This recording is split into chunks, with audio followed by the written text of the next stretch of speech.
The lawyer's voice shook the room like thunder. Everyone sat in silence, their eyes wide open, waiting for his next words. Grandma clutched her chest, her wrinkled fingers trembling as the lawyer read from the paper. In conclusion, he said slowly, looking around the table, the house, the land, the savings, and every other property will not go to Mrs. Margaret, the wife of the deceased. It will all go to, he paused, adjusted his glasses, and cleared his throat. It will all go to another beneficiary, someone outside this family. The silence was so heavy that even the ticking clock on the wall sounded like a hammer. Grandma gasped loudly. Her eyes watered instantly, and her lips quivered as though she could not breathe. She tried to speak, but her voice cracked into a broken cry. No, no, this cannot be true, she sobbed, shaking her head in disbelief. The words hit her heart like sharp knives. She looked around at her children and grandchildren, hoping someone would stand up and say it was a mistake, a cruel joke, a misunderstanding. But no one did. They were all too shocked. Some of her children looked away, embarrassed. Some sat frozen, unable to react. And some had a strange look in their eyes, as if they had been expecting this moment. Grandma's heart broke into 1,000 pieces. Everything she and Grandpa had worked for all their lives was gone. Snatched away in a single moment by a single piece of paper. Tears rolled down her face. She remembered the long years of struggle, the sleepless nights of sacrifice, the days she had gone hungry so her children could eat, the time she and Grandpa had built their little fortune with sweat and pain. And now, in front of her very eyes, everything was being taken away. Her hands shook violently. The lawyer's voice continued, but she could no longer hear him. Her ears rang with pain, and her heart screamed silently. The words danced in her head. Not to Mrs. Margaret. Not to Mrs. Margaret. She felt her world collapse. Her children whispered among themselves, some in shock, some in hidden relief. But Grandma lost everything at that will reading. The pain was too much. Her chest tightened, her breathing became shallow. And then, suddenly, her body gave way. Grandma collapsed on the floor with a loud thud. Screams filled the room. Chairs scattered, feet rushed, and the lawyer dropped his papers in panic. And just like that, the moment everyone thought would never come arrived. Grandma lay still on the ground, her eyes closed, her body unmoving, as the will that destroyed her life fluttered helplessly in the lawyer's hands. That was the day everything changed. That was the day the family secret began to crawl out from the shadows. But before I tell you what happened next, let me take you back to the beginning, so you will understand how a single will could tear apart a woman's soul, a family's peace, and an entire generation's future. Grandma, whose name was Margaret, had always been the strongest person in our family. She was the one who held everything together. The glue that kept the children from falling apart. The shield that protected us from the world. The warm fire that gave us comfort in cold nights. Her life was never easy, but her heart was pure, and her love was endless. She grew up in a small village where life was tough and opportunities were few. As a young girl, she worked in the farms, carrying firewood on her back, drawing water from the river, and cooking for her siblings when her mother fell ill. She never went beyond primary school, but she carried wisdom deeper than books. People in the village used to call her the Little Mother, because even as a child, she cared for everyone around her. When she met Grandpa, whose name was Richard, her life changed. He was a young man with big dreams, a hard-working farmer who believed that one day he would give his family a better life. Their love was simple but strong. They had nothing much to offer each other, except honesty, loyalty, and shared struggle. They married young, and life did not pamper them. Their first home was a small mud hut with a leaking roof. Rain used to drip on their faces at night, and sometimes snakes crawled in through the cracks. But instead of giving up, Grandma and Grandpa worked harder. Together, they tilled the soil, planted crops, sold vegetables at the market, and saved every little coin they could. Through the years, their hard work began to show fruit. They built a bigger house, this time made of bricks. They bought a small piece of land, then another, then another. Slowly, they grew into one of the most respected families in their community. People admired them not just for their wealth, but for their kindness. Grandma was always the first to help a neighbor in need. If someone lacked food, she gave from her kitchen. If someone was sick, she walked long miles to take them herbs or medicine. She was loved. She was respected. And above all, she believed that when her time came, everything she and Grandpa worked for would go to their children and grandchildren, to keep the family strong. That was her dream. That was her comfort. But as you already know, dreams sometimes turn into nightmares. Years later, Grandpa fell sick. It started with little coughs, then weakness, then sleepless nights. Grandma never left his side. She fed him with her own hands, wiped his forehead when he sweated, and prayed every night for his healing. But no matter how much she hoped, the sickness grew worse.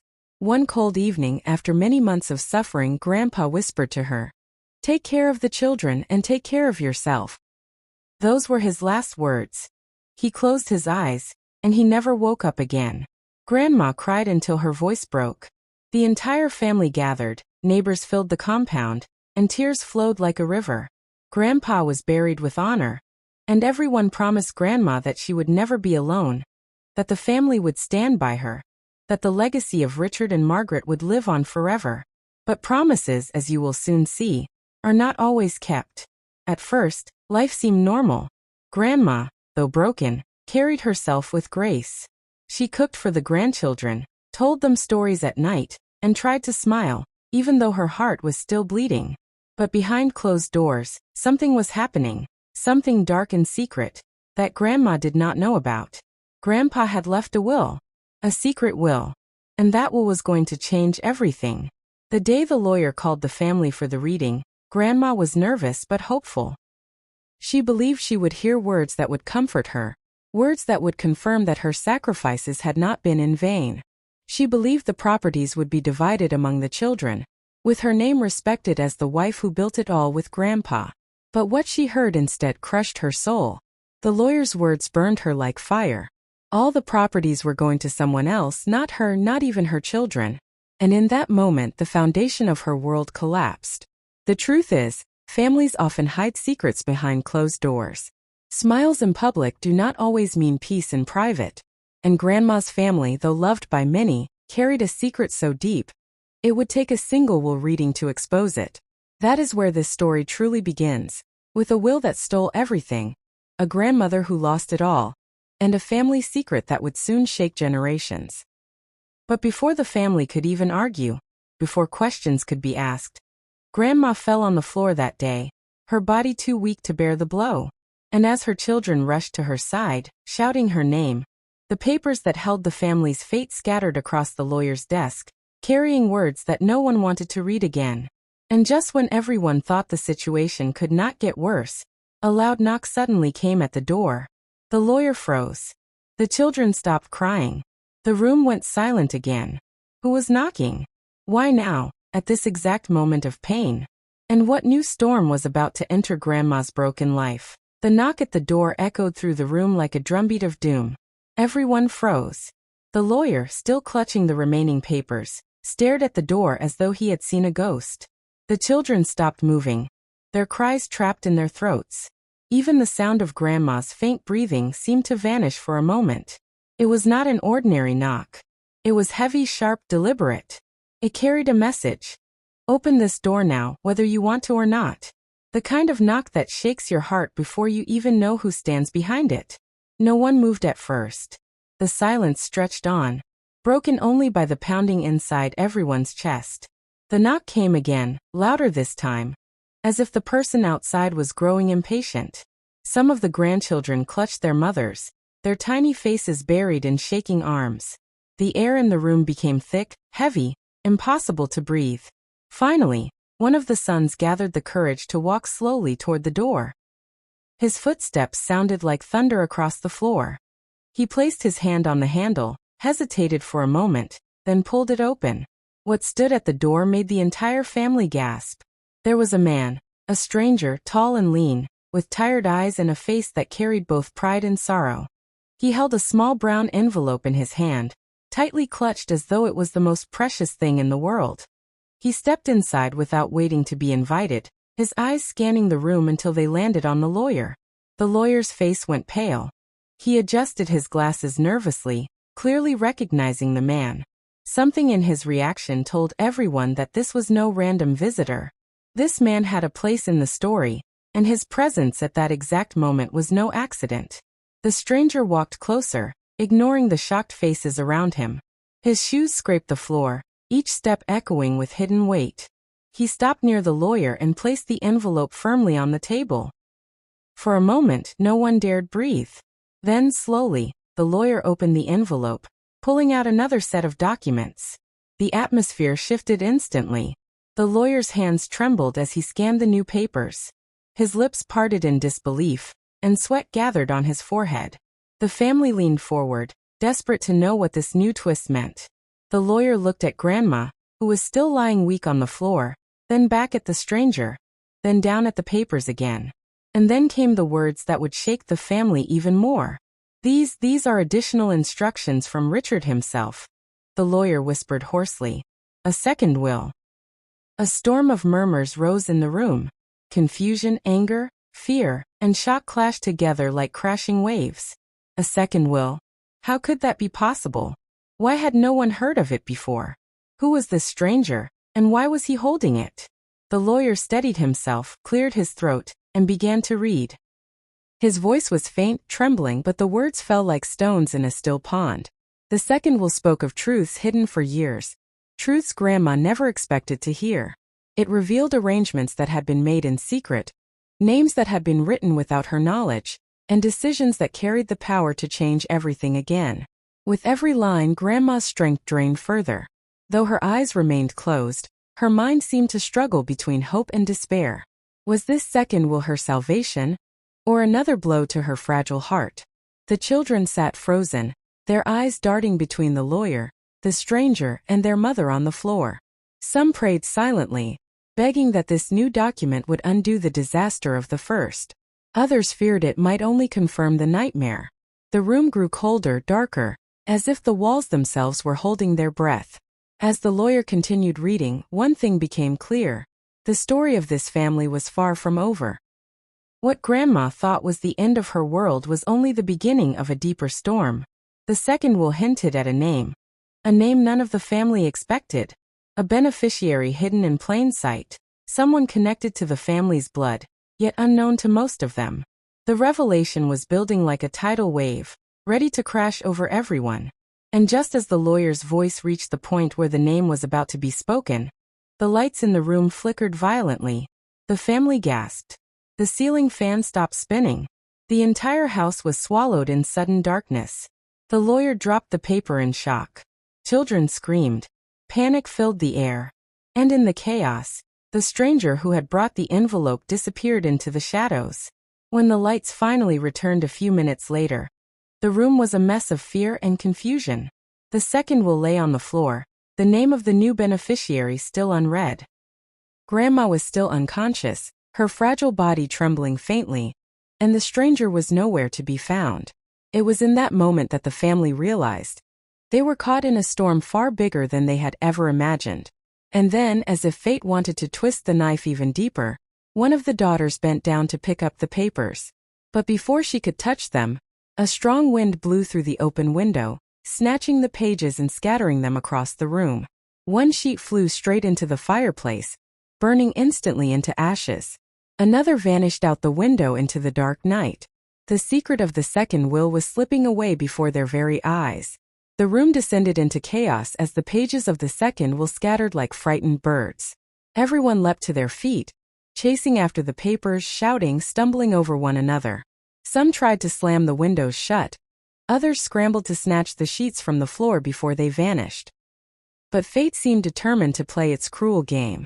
One page burned to ashes in the fireplace, another flew into the dark night, and several tore in half as desperate hands fought to hold them down. The lawyer's face turned pale with horror. Those papers held the only proof of the truth Richard had left behind, and now they were being destroyed before his eyes.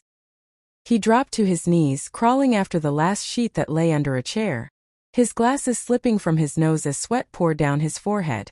The children cried, their mothers shouted at them to stay still, and the air was filled with the sound of panic. Grandma remained on the floor, weak and trembling, her eyes fluttering as though she was drifting between consciousness and unconsciousness.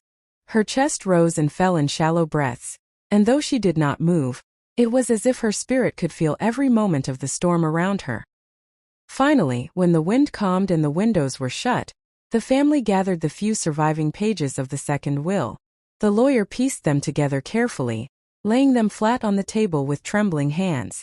But the heart of the document, the section that carried the name of the mysterious beneficiary, was gone, burned, blown away, or torn beyond recognition. A heavy silence fell over the room.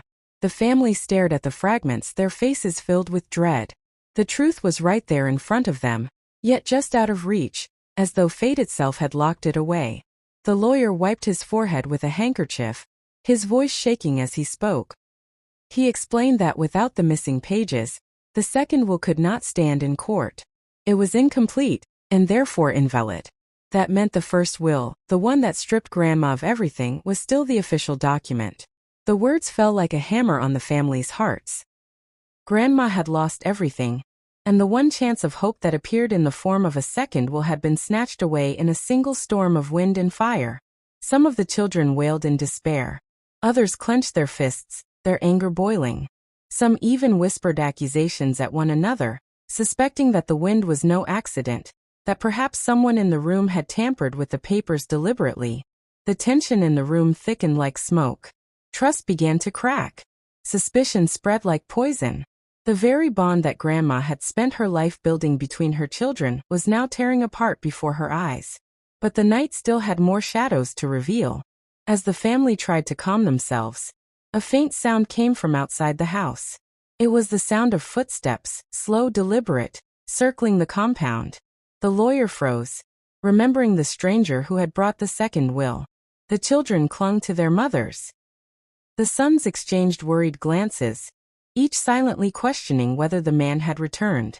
The lawyer gathered the surviving pages and stuffed them back into the envelope, his hands shaking so much that the papers nearly slipped from his grip. He whispered that the stranger might come back for them, and that they needed to guard the envelope carefully until morning. But morning seemed like a distant dream. The footsteps outside grew louder, then faded, then returned again. Sometimes they sounded near the window, sometimes at the door, sometimes on the roof. The family sat in silence, listening with pounding hearts, too afraid to move.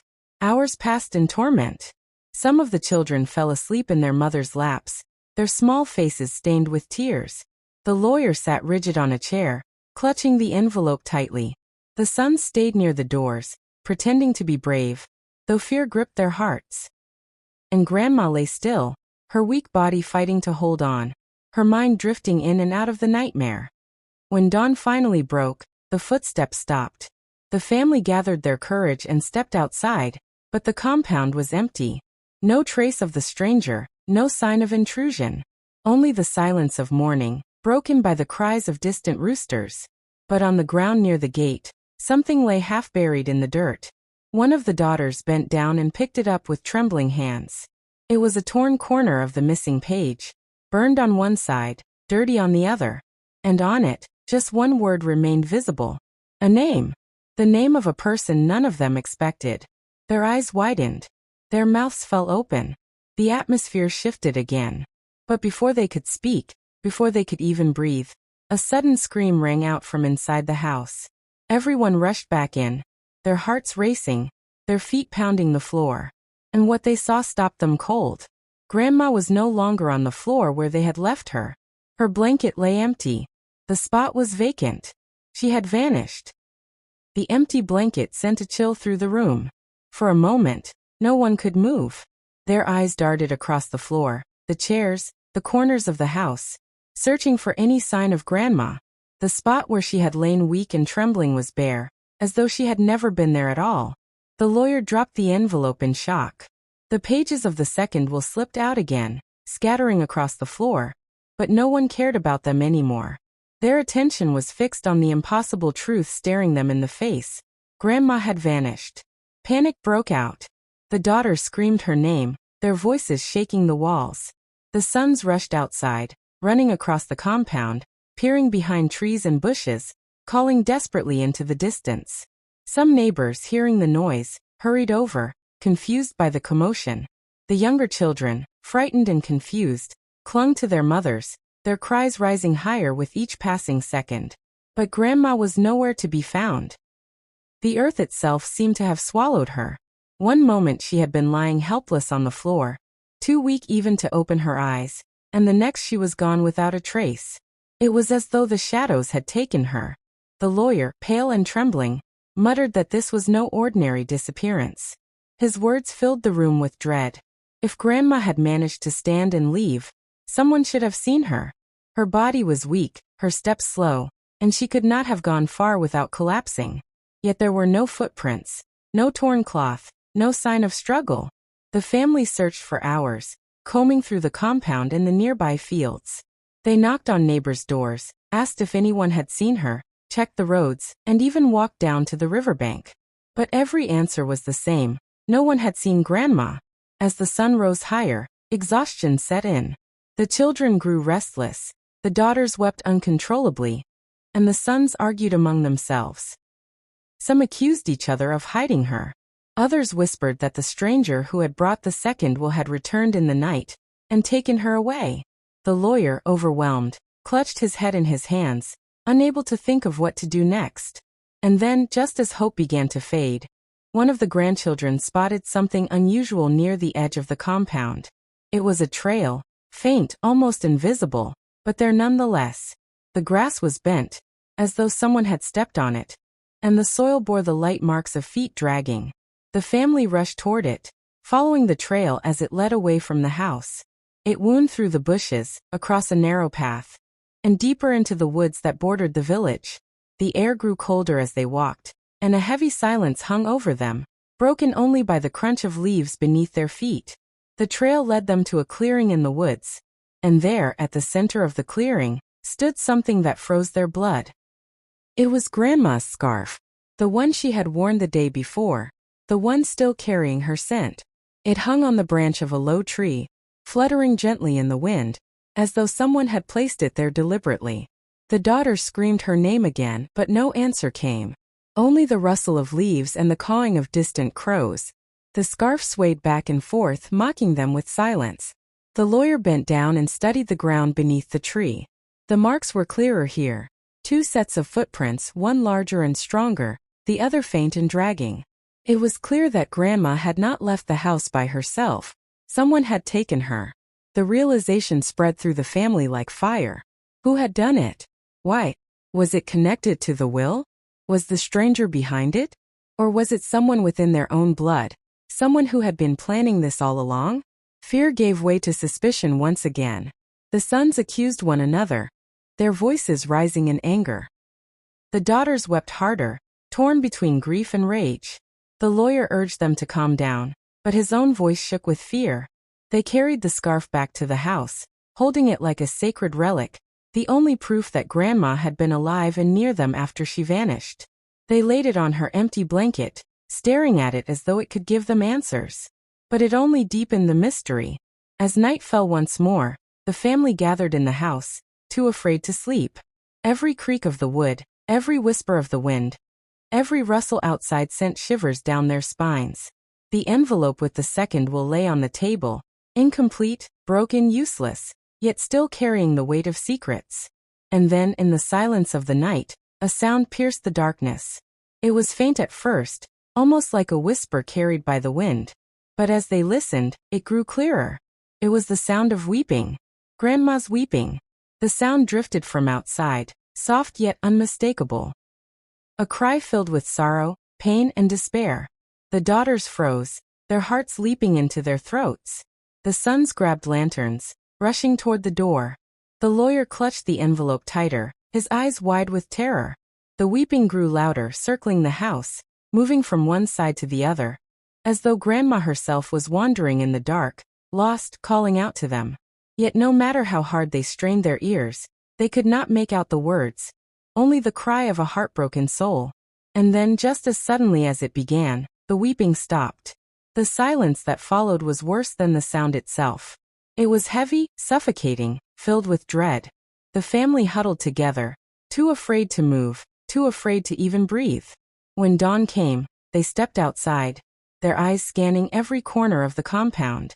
And there, carved into the wooden door of the house with sharp precision, were 3 words that made their blood run cold. I know everything. The words on the door cut through the family's hearts like knives. I know everything. They were not written in ink or paint but carved deep into the wood, each letter etched with deliberate force, as though the hand that made them wanted the message to last forever. For a long time no one moved. The morning sun cast a pale light across the compound, shining directly on the door as if to expose the cruel truth. The daughters clutched one another, trembling. The sons stood stiff, their eyes darting around in suspicion. The lawyer's knees weakened, and he nearly dropped the envelope he still clung to. The words were more than a threat. They were a declaration. Someone knew the family's darkest secrets, someone who had been watching all along, someone who had power over them. It was a reminder that Grandma's disappearance, the second will, the stranger, and the footsteps in the night were all pieces of a puzzle that had not yet revealed its picture. The atmosphere in the house shifted again. Fear spread like smoke, choking everyone in its grip. Trust was gone. Every glance carried suspicion. Every silence felt heavy with hidden meaning. The once loving family now stood on the edge of breaking apart, united only by dread. The sons argued in hushed voices, their faces tight with anger. Some insisted that the carving was done by an outsider, perhaps the stranger who had vanished into the night. Others believed it was an inside job, that someone in the family was playing a cruel game, using fear to hide their own guilt. The daughters wept uncontrollably, praying for Grandma's safety, their tears soaking into the cold ground. The lawyer urged them to stay calm, but his own hand shook as he pointed to the door. He explained that such words could not be ignored. They were a warning, a sign that someone was close, too close to the family's secrets. The family's fear deepened when they noticed something else carved into the wood beneath the message. It was faint, as though scratched hurriedly, but still visible. A symbol. A circle with a line running through it, slanted like a scar. None of them recognized it, yet it filled them with unease. It felt ancient, deliberate, and sinister. The day dragged on with heavy silence. No one dared leave the compound. They sat together in the main room, the envelope of the broken will on the table, the door with its haunting message looming in the background. Every creak of the wood, every rustle of the leaves outside, every gust of wind made them flinch. As evening approached, exhaustion set in. The younger children dozed off in their mother's arms, their small faces pale with fear. The lawyer paced the room nervously, muttering under his breath. The sons sat apart, their eyes restless, scanning the shadows as though expecting something, or someone, to emerge at any moment. And then as the sky darkened, the weeping returned. It started softly, almost like a sigh carried by the wind. But soon it grew louder, clearer, more sorrowful. Grandma's cry filled the night once more. It circled the house, moving from window to window, door to door, like a spirit trapped between worlds. The daughters covered their ears, unable to bear the sound. The sons gritted their teeth, torn between running outside and staying put. The lawyer clutched the envelope to his chest, his eyes wide with terror. The weeping grew sharper, more desperate, until it became a wail that seemed to pierce through their bones. And then, just as suddenly as before, it stopped. The silence that followed was unbearable. The family sat frozen, their breaths shallow, their hearts pounding. They prayed the night would end quickly, that the light of dawn would chase away the darkness. But dawn did not bring peace. When the first rays of sunlight touched the compound, the family stepped outside cautiously, their eyes scanning every corner. And there, on the ground in front of the house, lay another message. This time, it was not carved into wood but written in the soil with white chalk. Look for her where the river meets the forest. The daughters gasped, their hands flying to their mouths. The sons exchanged fearful glances. The lawyer bent down to study the writing, his voice trembling as he said it was a clue. A message guiding them to Grandma's location. But who had left it? And why? The family debated furiously. Some believed it was Grandma herself, sending a cry for help. Others argued it was the stranger, toying with them, luring them into danger. A few whispered darker thoughts. That it was not a rescue at all, but a trap meant to finish what had begun. Despite their fear, they could not ignore the message. They gathered their courage, packed lanterns, ropes, and water, and set out toward the river. The path was long and winding, cutting through tall grass and silent trees. The air grew colder as they walked, the forest looming larger with every step. At last they reached the place where the river met the forest. The water flowed gently, its surface glistening in the morning sun. The trees stood tall and dark, their shadows stretching across the ground like fingers. It was a place both beautiful and terrifying, a place where silence spoke louder than words. And there, at the edge of the water, they found another sign. Grandma's shoes. They lay side by side on the muddy bank, perfectly placed as though someone had set them there deliberately. The sight sent shivers through the family. Shoes meant movement, but their placement meant intention. Someone wanted them to find them. The daughters cried harder, their tears mixing with the river water. The sons searched frantically, their eyes scanning the trees and the ground. The lawyer studied the soil, pointing out faint marks of dragging feet that led into the forest. Without hesitation they followed the trail. It wound deeper into the woods, through thick branches and damp earth. The air grew heavier, filled with the scent of moss and decay. Birds scattered at their approach, their cries echoing through the trees. The trail led them to a hollow clearing. And there, at the center of the clearing, lay a sight that stopped them cold.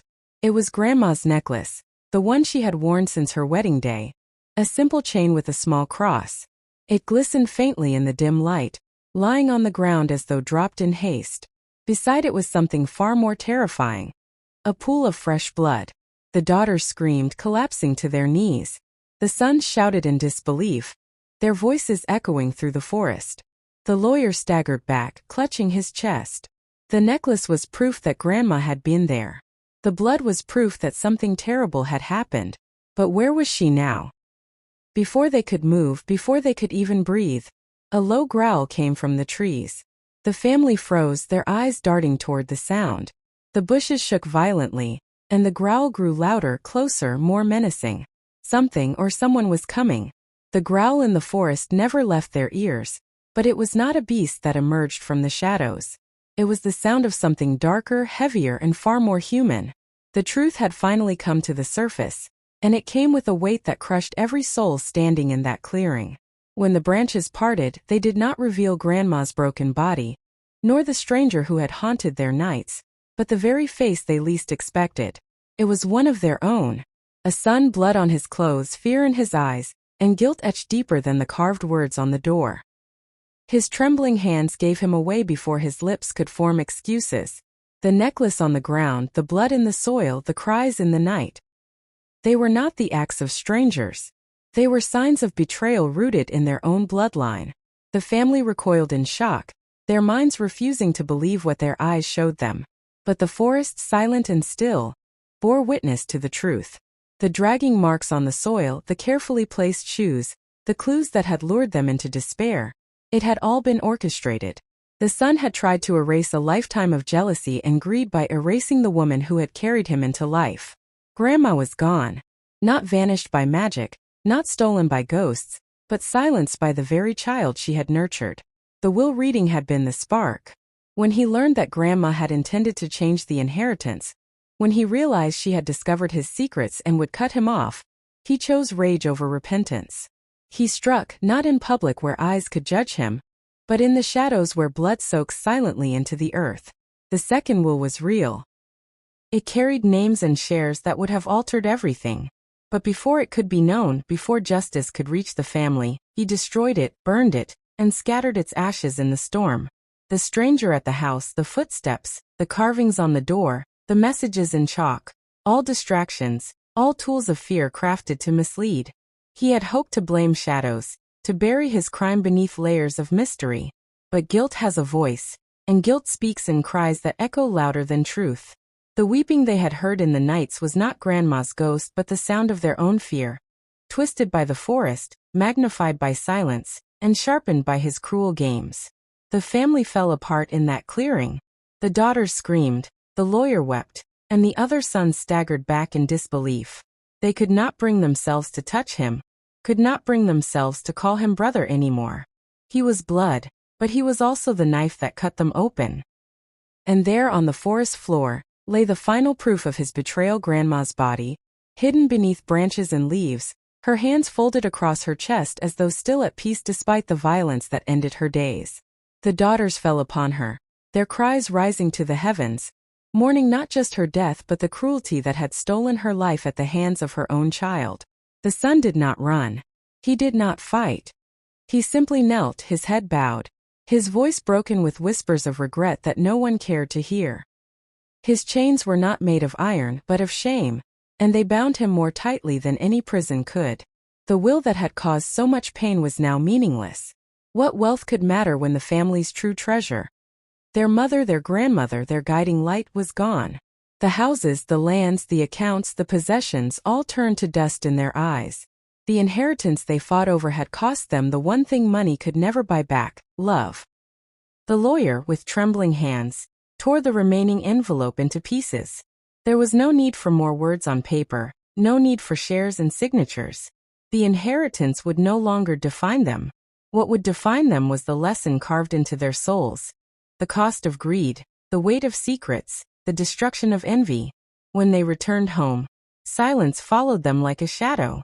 The compound that once echoed with laughter now rang with emptiness. The door still bore the scarred message, "I know everything," but they no longer feared it. They knew now that it was true. Everything had been revealed. The secret was no longer hidden. The days turned into weeks, the weeks into months. The family was never the same. Trust was gone, laughter was rare, and every face carried the mark of sorrow. Yet within the ashes of grief, a fragile seed of wisdom began to grow. They learned that wealth is a fleeting shadow, easily lost, easily broken, never strong enough to hold a family together. They learned that secrets rot the soul, that lies poison love, and that greed blinds the heart. They learned too late, but they learned. And for those who listened to their story, for those who sat in silence and felt the weight of their tragedy, the lesson was clear. Do not wait until love is buried to see its worth. Do not let greed drive you to darkness. Do not let secrets fester until they destroy everything you hold dear. Grandma lost everything at the will reading: her security, her peace, her life. But her story lived on, a painful reminder carved not in wood or chalk, but in memory. A reminder that family is the greatest inheritance of all. And once it is destroyed, nothing on earth can restore it. Life lesson: greed can make even family turn against one another. But no amount of wealth can replace love, unity, and trust. The true inheritance is not money or land. It is the bond of family. Guard it well, for once broken, it may never be mended.